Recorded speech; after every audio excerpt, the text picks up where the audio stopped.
It's Level Up Time, the show that gives you context to behind the headlines.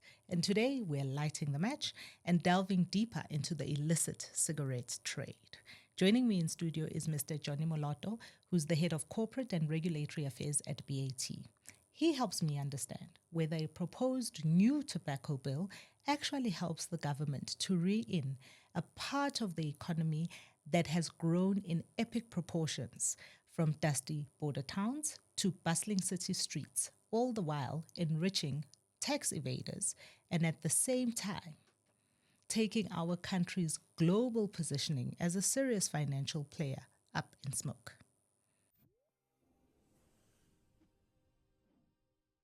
Well, thank you for coming in and thank you for taking the time to come chat with us.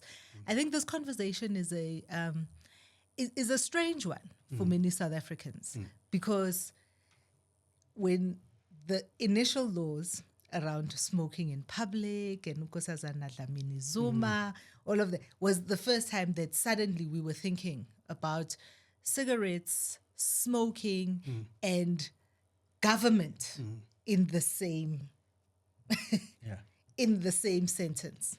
Fast forward to 2020, when we have a global shutdown, and then again it rears its head back into our lives with the kind of locking down of access to cigarettes for smokers. Yep. Sia and I did a show a couple of months ago, and again, the cigarette conversation came up for us with this tobacco bill. So we thought, okay, let us understand a little bit further to what is actually going on. And I think nobody can be better placed than a person with your experience both in government and in the sector. So let's start here. Why is it even important for us to care about this industry and what it means for me, a non-smoking South African? Yeah. I mean, you gave a very good context that I don't think people pay attention to any particular industry until there's, some noise around it. And I think for us, the noise has always been there, but simply because, as you say, why should I care? Nobody paid attention. As long as I'm not a smoker, it doesn't bother me. It's not my issue. And the issues around what is bothering us now, both from a regulatory point of view and the illicit trade that has, been making the news, is from about 2014, you saw a spike, an increase in the trend around illicit trade in cigarettes, which is a concern that we started raising then. And government's response was, you regulate everything, everything that you do. If you don't have a response, you regulate. And the first set of these regulations that we have now came out in 2018. And then there was a public consultation process. And there was a huge noise around that. Submissions were made, it cost us there. We did a lot of, media amplification around this because we were concerned at that time. There were a number of issues. If you remember, in South Africa, the president established the New Gen Commission of Inquiry into SARS because of all the issues that were happening at SARS that eroded the capabilities of SARS to enforce.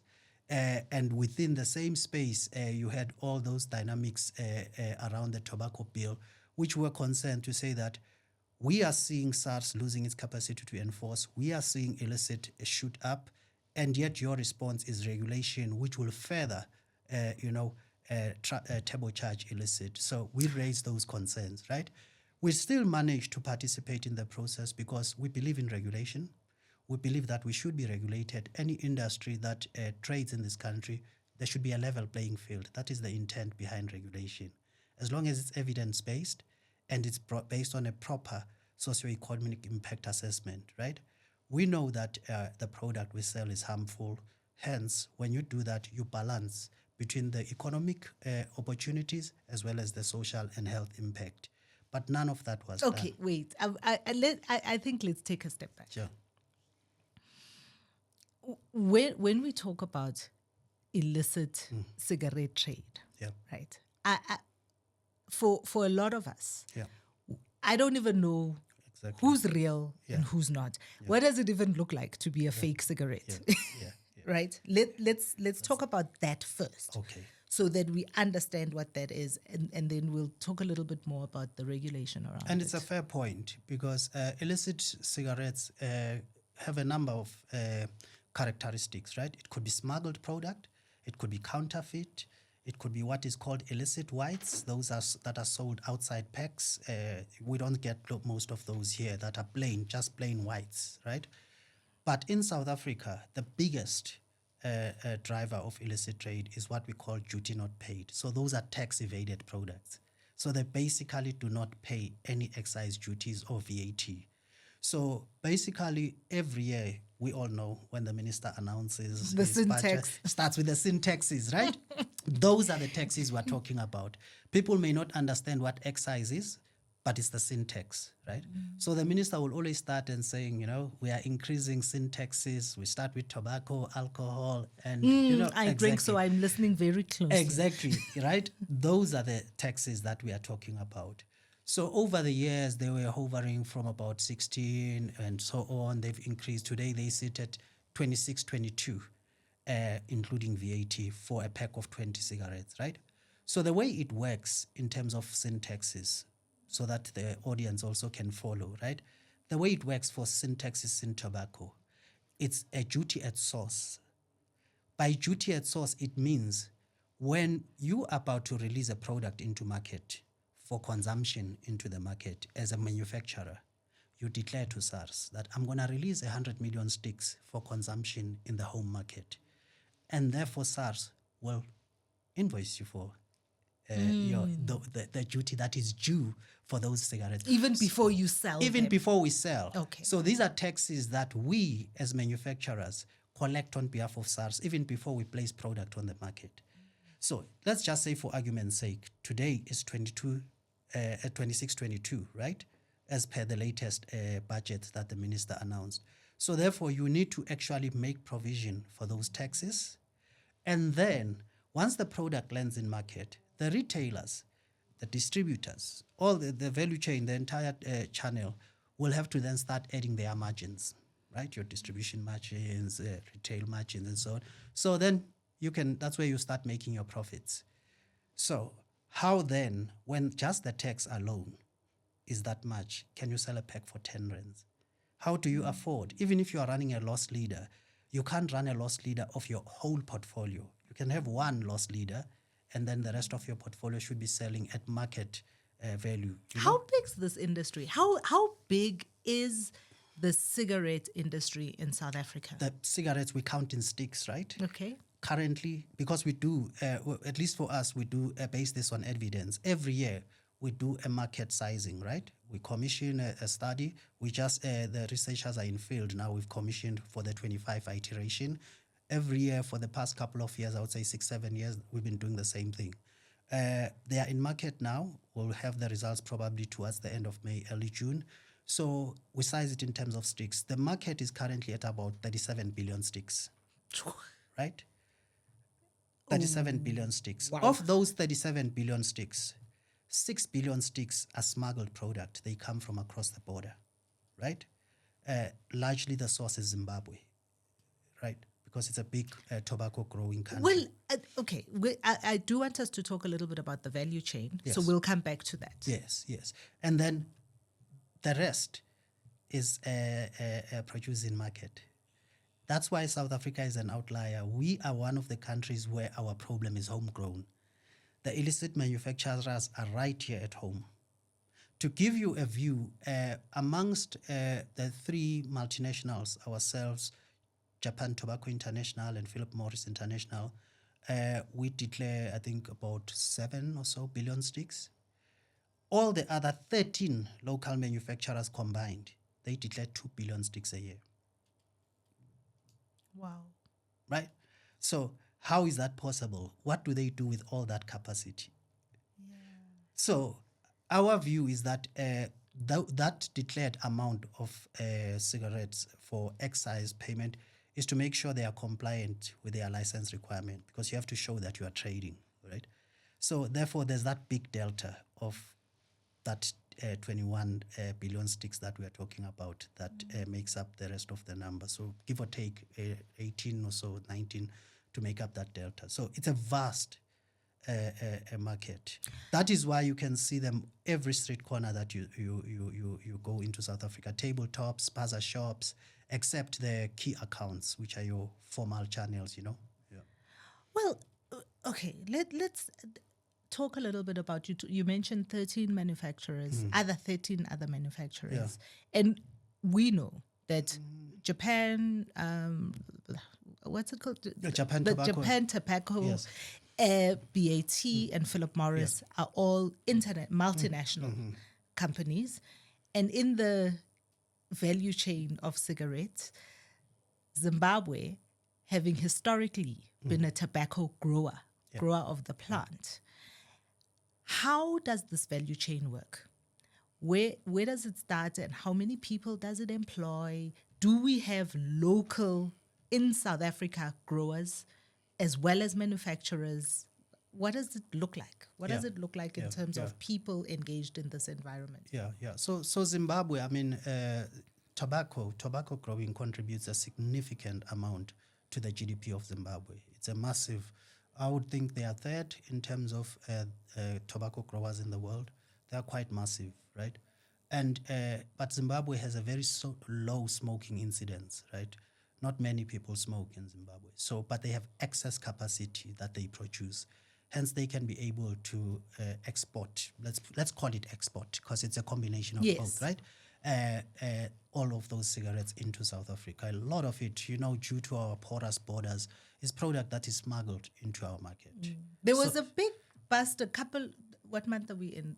2 months ago, I think, at Beitbridge. Something like 5 million rands. I couldn't understand that number because it sounded like so many cigarettes, and I wondered what the capacity is like. That's a drop in the ocean, a very tiny drop in the ocean. Because if I tell you that, if we say the market is that big, our assessment is that based on research that we conduct is that what is costing the fiscus on an annual basis, it's about 28 billion a year.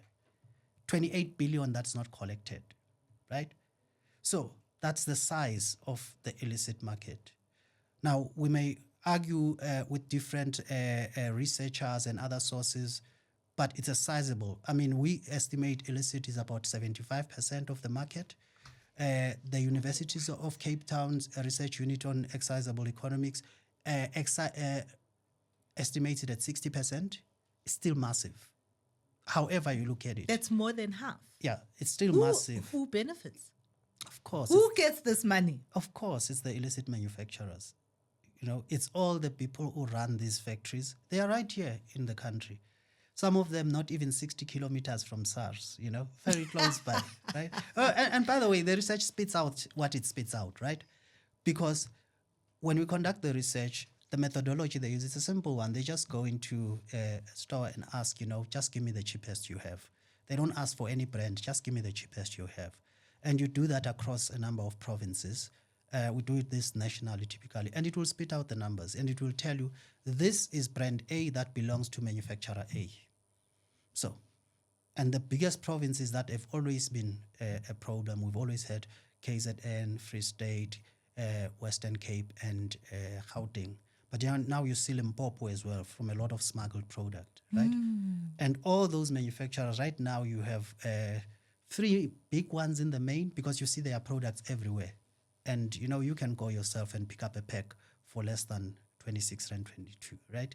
So they have not even paid duty, at least pay duty that is due to the taxman. So we complain about VAT, the government doesn't have money. There it's lying on the table, you can collect it because you know where they are, right? All you need to do is just to put enforcement measures at source because the problem is at source. It's a problem of under-declaration. Okay.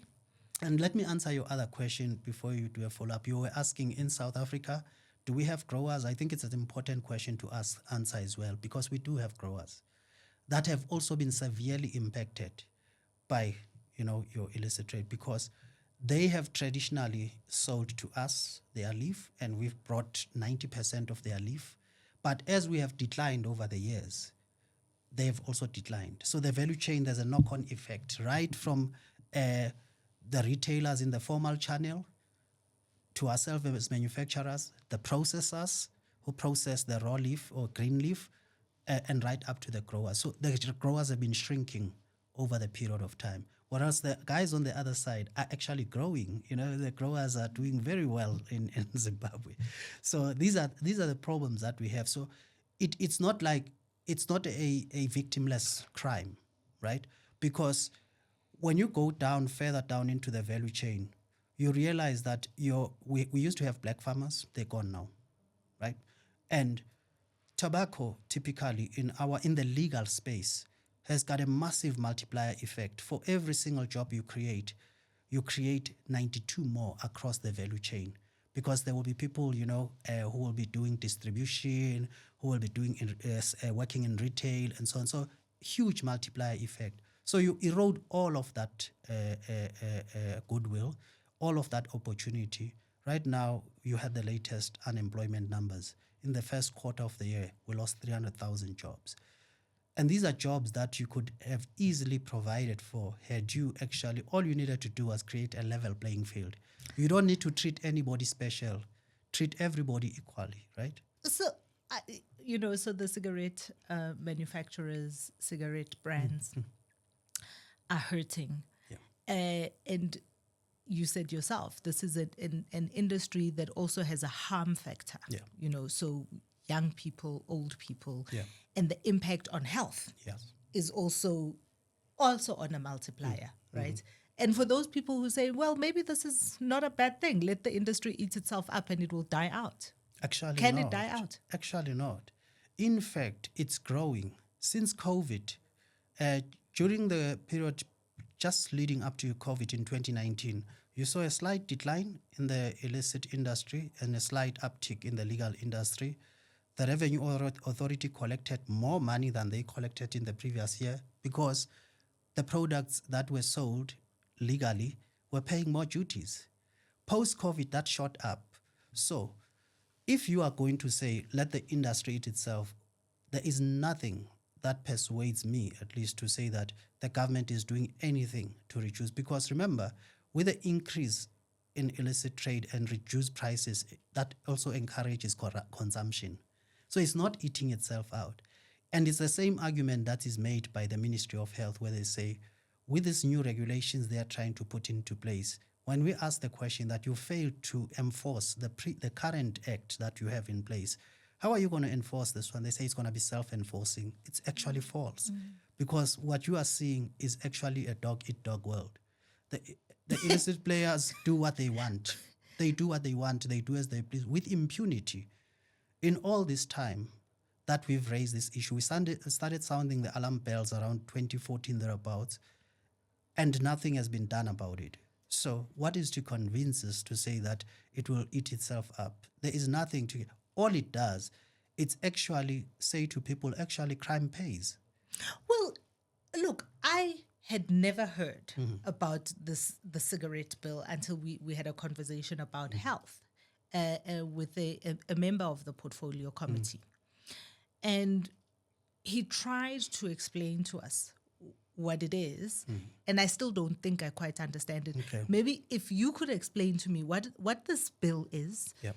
and who the sponsors are, and how far down the line it is. Yes. So I mentioned to you earlier on that the first iteration of this bill came in 2018.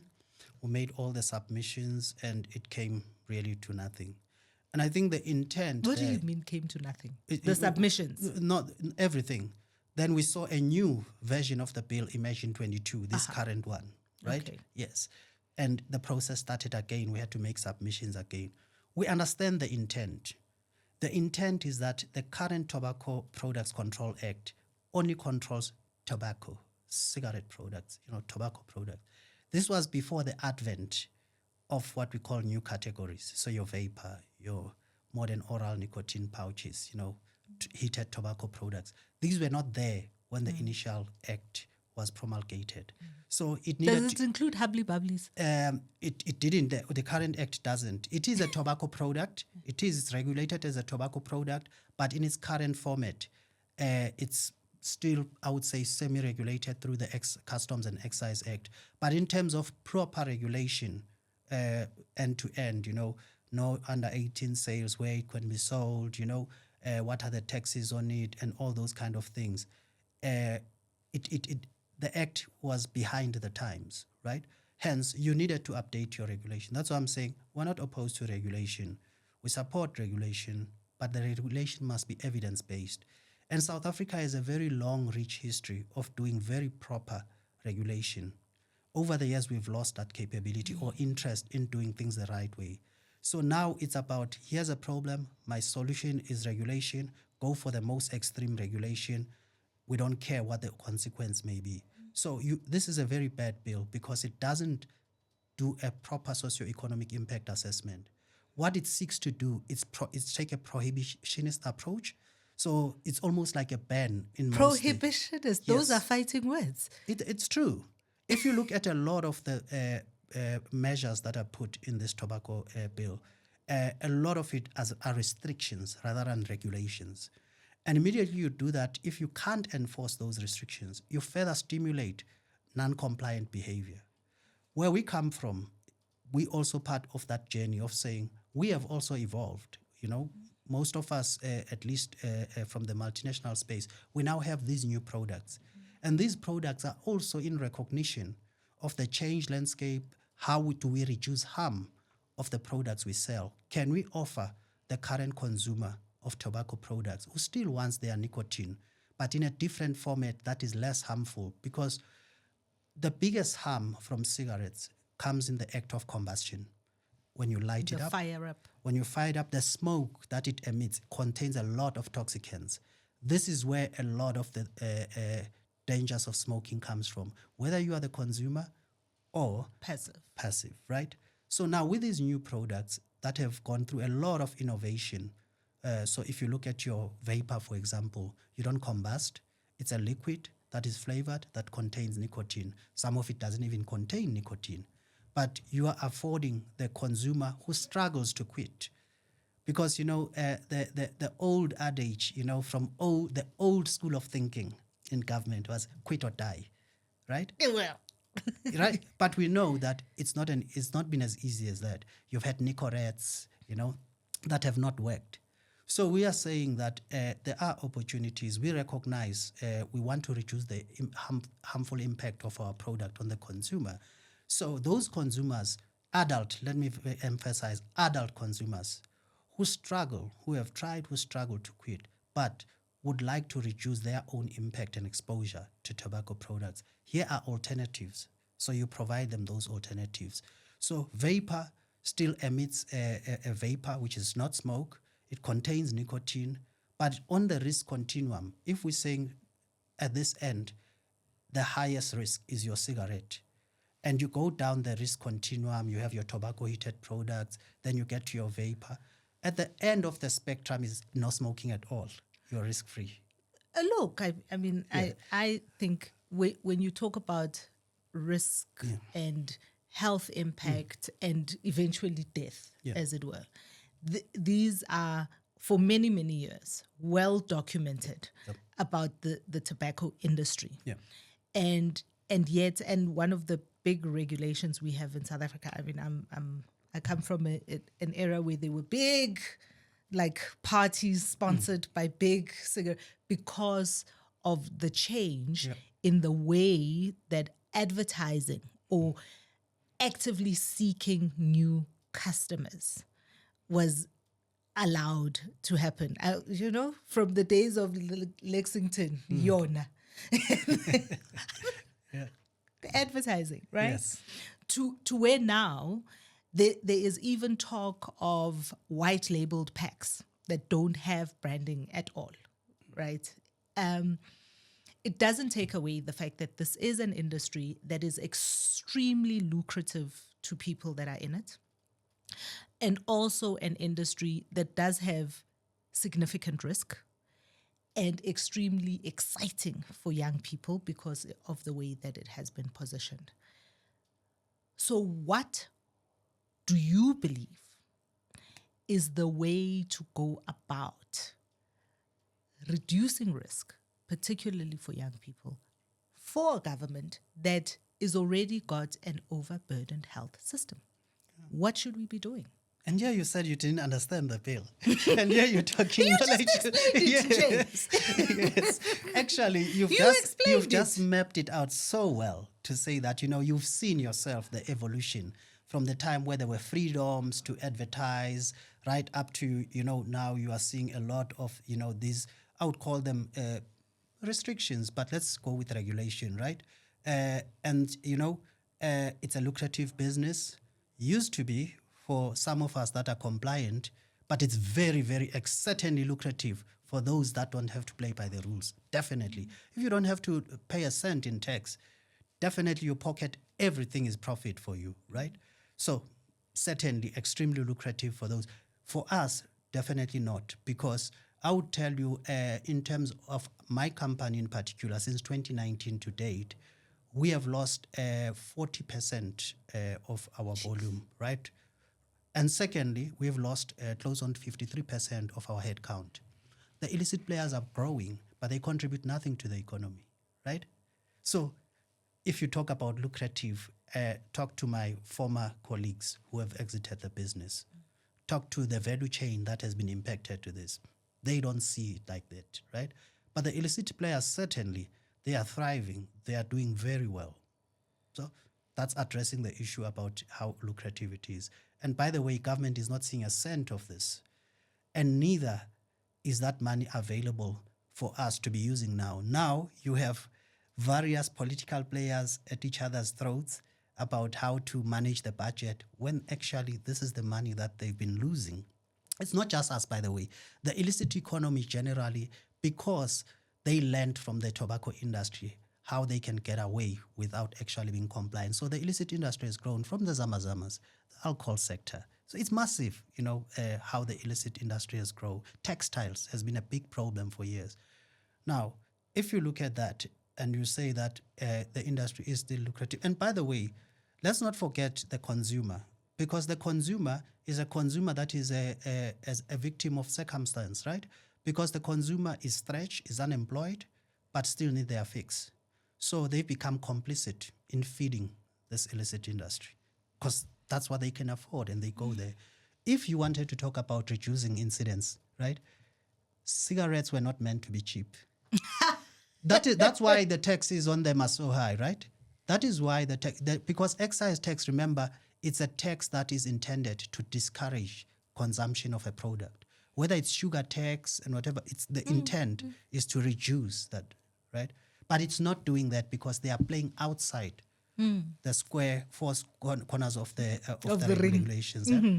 Then you say, then this is very exciting to the youth as well, right? I just think about smoking behind the toilets at school. Because, like any regulation you put in place, if you do not enforce it, it's basically, a worthless exercise. And I know for a fact that we have raised some of the issues where we've picked up non-compliant packs, where we've picked up non-compliance behaviors by other players and reported to the Ministry of Health. That was 2020. Today, zero response, not even an acknowledgement. So you know that even when a player in the industry can raise a concern and zero response, right? So it is a concern to us as well. Our products, I mentioned earlier on, are for adults only. We do not interact with anybody that is under 18. That's the law, right? Yet, we do not. Our practice is we do not interact with any. And that is the issue of regulators to enforce and ensure that actually suppliers do not actually provide these products or create access for these products to the youth or people under the age of 18. Then if you look at, you're asking me the question, then what is the alternative for that? This is where we come in and say, for us, if you're saying the regulation is not working, it's not working because it's not fit for purpose, right? because it doesn't acknowledge evolution in the market. It doesn't acknowledge innovation that has happened over the years. If you look at countries like Sweden, you look at countries like the UK, you look at countries like New Zealand, all of these countries have come up with progressive regulation. By the way, if you look at Sweden, they came with their own fit-for-purpose regulation. The people used to consume a lot of tobacco, of cigarettes, were women than men, right? They were heavily indexed towards cigarettes. And they came up where you had snus, and it's evolved over the years as an alternative product. And now they have made sure actually that their regulations talk to what is fit for their population. You know, snus, when you say snus, it makes me think about those cocos with the snuff. No, it's that's like snuff. an upmarket. No, it's like an upmarket sniff. That's it. Today, Sweden is almost smoke-free. And smoke-free, in terms of the WHO definition of smoke-free, is any country that can reach a smoking incidence of 5%. They are at 5.3%. So they are almost there. So we can do it as well as South Africa. As long as we are not dogmatic about how we regulate. We regulate on evidence. And actually, at the heart of this, we need to think of how you help the consumer. How do you help the consumer that cannot quit or won't quit, and help them to actually transition to lower risk or risk reduced product? That is, of course, when we, in our world, when we refer to reduced risk product, we mean on the basis of a weight of evidence that the consumer has completely switched away from cigarettes. They are not poly users combining different formats, right? They still stick to an alternative product and completely move away from cigarettes. So we spoke a little bit about the value chain, and Zimbabwe in particular, it being one of the world's highest growers and exporters of the tobacco leaf. And there's the connection with a porous border and definitely a value chain in the illicit trade too. Can you talk to me a little bit about what that looks like? What does it look like, this leaf traveling from a grower in Zimbabwe and ending up in a spaza shop as a loose straw? So I mean, they have like mostly family-owned farming units that they run, and they sell these at auctions on the tobacco floors, and manufacturers buy this, and they do manufacture, by the way, in Zimbabwe, right? We do have some leaf that comes across the border, but they manufacture as well in Zimbabwe. Because what you see mostly, you won't see the leaf itself coming through, but what is visible that you can always see on the news, it's all the guys carrying master cases running across the border with those. I never used to think that thing is real. It's but real.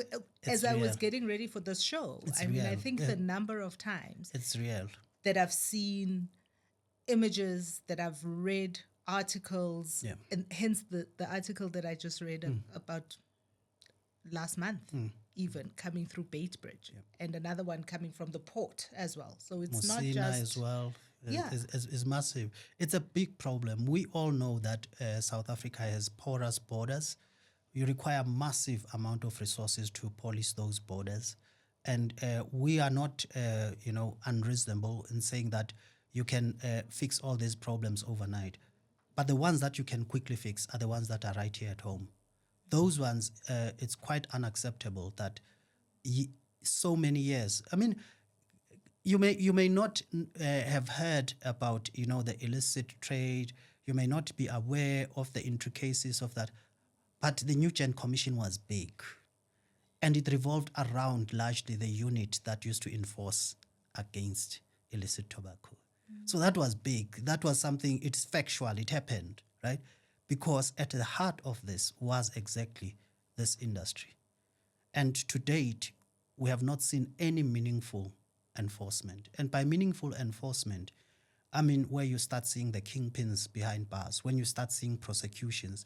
What you see now, small runners here and there, there's a raid, there's a truck stop, they arrested the truck driver, they raided a small shop here and there.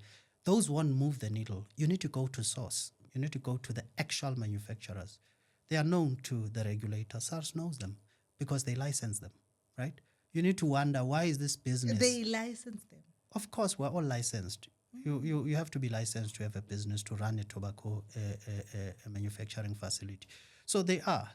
So you have to ask yourself that how come, you can see, all these volumes increasing, cigarettes flooding the market, but the guys are still declaring the same level of. So are you saying that there is no political will to deal with the scourge of illicit trade? If there is, I haven't yet experienced it. I haven't.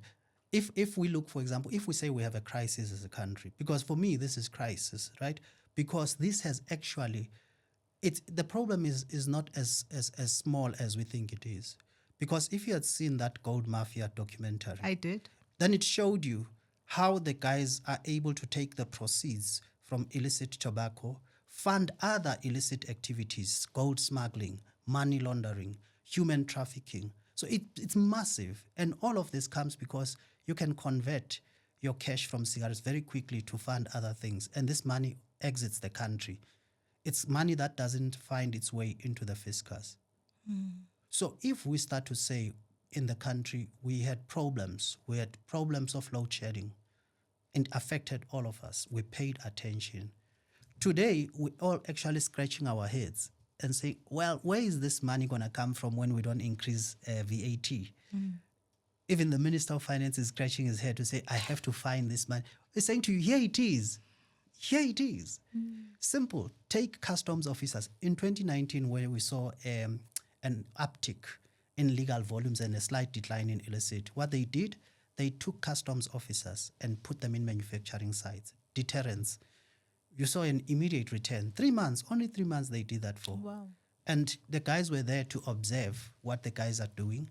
And suddenly all of them were very well behaved. They declared, you saw increase in. So where did that money come from? Suddenly, where did all those declarations come from, right? So that's number one. The other one is around. So I explained to you earlier on how they determine the taxes for us, right? Every year the minister will announce excise, which is our sin tax, plus VAT, and say, this is your excise for the year. And then that is what is called combined VAT and your excise, your minimum collectible tax, right? So when you have that, it then gives you a sense as to how much should be at least due to the taxman, right? But the challenge is here. The customs officials, the guys from SARS can do that. They understand what that means, but it's very technical. When they arrest somebody and they seize their stock, these illicit players can easily come with fake invoices and say, well, here it is, release our stock, right? But the customs officers are able to read beyond that because they are trained, but there are few of them. So as a force multiplier, you need all of law enforcement involved. And this is not just my words. The SARS commissioner, when he came into office in May 2019, one of the first things he said was that the illicit trade program, I think it was 2020 actually when he said that the illicit trade problem is bigger than SARS. It's an all-of-government effort. So we're saying to help the police, because the police do seize. Sometimes they are successful, sometimes they are not. Sometimes they get their stock, they can arrest the people. Sometimes they are not so successful, right? So we're saying simplify the process. Put a price, put a minimum price, and saying anything below this, it doesn't matter what your invoice said, anything below this price is illicit. So you simplify the process. So any law enforcement agency, they find Phumi sitting with a carton or a master case of cigarettes that are below that price. No questions asked. This can't be. No matter your invoice, this can't be. Because you are not selling, you couldn't have paid taxes and still be a viable business selling at this level. So there must be something very shady about your business. Look, I mean, I think just listening to you and all of the moving parts Yeah. in this sector, it's clear to me that working together between the business owner, between the manufacturers, and the government's entire value chain, you can solve this problem. But I need to understand why you feel the bill is not the beginning of the solution. Yeah. So the bill, our sense is that based on how we've seen this bill proceed, it's been very dodgy in terms of not following. There is, it's transparent. That's why I'm saying South Africa has a very rich heritage of how we've done policy in the past. I used to be in government myself. I know that process, right? Suddenly, you see something that is fast-tracked, something that skips stages, something that is a tick box exercise. Because we have an interest in this, we pay very close attention to this. We participate in every consultation. We follow every consultation. We challenge every deviation from the process. So we know these things, right? We've been even at NEDLEC. And that NEDLEC process, thank goodness, with the change in government came because of the pressure we brought onto the Ministry of Health to take that bill back to NEDLEC because they did not take it for a proper consultation. We know the liquor bill went to NEDLEC for a proper assessment, right? So we know how that process unfolded. Ours was different. Why should it be different? It's regulation, right? Why should we be treated differently from other industries? If we are to be regulated, let's know that the process was above board. Everybody had a fair chance to say what they needed to say and make their inputs. Let's also have a proper socio-economic impact assessment because we are not a banned product. Let's start there. Cigarettes are not illegal in South Africa. It's not paying duties that is illegal. So therefore, if it's not illegal, you regulate us. If you are going to regulate us, just make sure, therefore, as a product that is still supposed into the market was supposed to be trading, do the balancing act. Do your cost-benefit analysis in terms of if you do this, what are the consequences of it? Because if you don't do that, your whole foundation of that regulation is flawed. So that's why we're not saying we're opposed to regulation. We're saying do it in a very evidence-based way. Because everywhere you've gone in this process, we see even the outcomes of the report. They say, oh, well, people are supportive of the bill. Which people? Which people? I'm going to press you on this because I asked the question and you haven't answered me very skillfully, like a person who's been in government before. Who stands to benefit? Who is the sponsor of this onerous, it seems, and pushing through this bill without all of the proper consultative process? Who stands to gain? So in terms of the bill itself, this is a process that is largely driven from the philosophy of the WHO, right? Yeah, so that says that you will implement these regulations. So it's like basically a standard format that what the WHO envisages for the world, right, is these kind of tobacco regulations. But it can't be a one-size-fits-all, right? And who is going to benefit out of that? I'm not too sure it's the South African community. I'm not sure even the government itself is going to benefit. Ideally, it should be for the benefit of all of society. At the moment, I see it being for the benefit of the sponsors of the bill from the Ministry of Health, where it originated, right? And by the way, if you say who stands to benefit, we know that the anti-tobacco lobby is very massive. So all the funders of all these anti-tobacco control measures, at the end of the day, the invisible hand that you do not see in all of this, actually you can see through the entire process, which is why we're saying that, is this fit for purpose for South Africa? South Africa has one of the highest illicit incidents. We're different from many markets. South Africa is one of the most unequal societies. We have so many things that are unique to us. That's why I gave you the example of Sweden. Why do you want to come with a straight-jacketed piece of regulation and enforce it here without taking the views of all of society? The only beneficiaries I see out of this bill are all going to be those one-man, two-man NGOs that form part of the anti-tobacco lobby. Interestingly, I mean, this was Robert Mugabe's view on the anti-tobacco bill, that being one of the biggest producers. And he famously said, if you are a single person smoking in your car, you pose far less risk than a person drunk in their car. So, which is interesting. But is there work being done to combat? So you've spoken to us about all of the failures and all of the failings. But is there work that is being done to combat this illicit trade? And is it yielding any kind of fruit? Are there sparks of interest, sparks of wins? that can be? So we saw the Border Management Commissioner. He announced a couple of weeks ago that in 44 days they managed to seize over 600 million. I think that's 680 million sticks. That's massive. That's massive. That came across the border, right? That's in 3 months. So if you were to replicate that over 4 quarters, they could do some serious damage, right? Because I told you it's 6 billion sticks coming across the border. If they can even get half of that, it's a win for him, right?